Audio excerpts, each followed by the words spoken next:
how accurate do you think the Quran is, for example?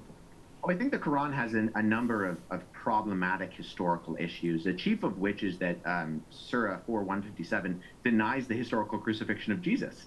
And so there's ambiguity as to what's going on in that text when it says that Jesus was neither killed nor was he crucified. And I think that really paints the historical reliability of the Quran into a corner, in that, like I said before, Pierce, if there's one thing that even the most skeptical scholars historically will say, if they say we really can know not that much about Jesus of Nazareth, they will admit and say what we can know is that he did die under the reign of Pontius Pilate, the governor of Judea at that time, that he was indeed crucified.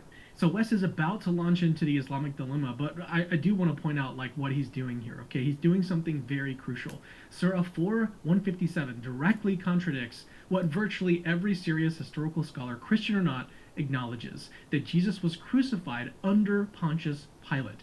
According to the Quran, the Jews boasted about killing Jesus, but the Quran responds very specifically saying, quote, "They neither killed nor crucified him. It was only made to appear so." And here's where things get super interesting. Some Islamic scholars have tried to wiggle out of this historical contradiction by suggesting that Surah 4:157 refers only to a specific group of Jews. The claim here is that maybe those particular Jews didn't kill or crucify Jesus, leaving open the possibility that the Romans or some other Jewish group actually did so. But this objection completely ignores what comes immediately after in Surah 4:158, which explicitly says, rather, Allah raised him up to himself. In other words, the Quran is saying that Jesus wasn't merely saved from this particular group of Jews, he wasn't killed or crucified by anyone, okay, according to the Quran. Allah intervened directly and removed Jesus from earth altogether. Okay, remember, rather, Allah raised him up to himself. That's what it says in verse 148.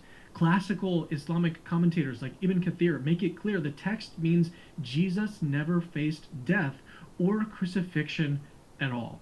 The made to appear so wording traditionally has been understood to mean another person was miraculously substituted in his place. But the problem gets way, way worse, because historical sources, including Jewish historian Josephus, Roman historian Tacitus, consistently confirm Jesus was crucified. Okay, even non-Christian, hostile sources agree with the New Testament accounts. So, the Quran here doesn't just contradict Christian belief, it contradicts well-established historical facts. Watch how I stop snoring.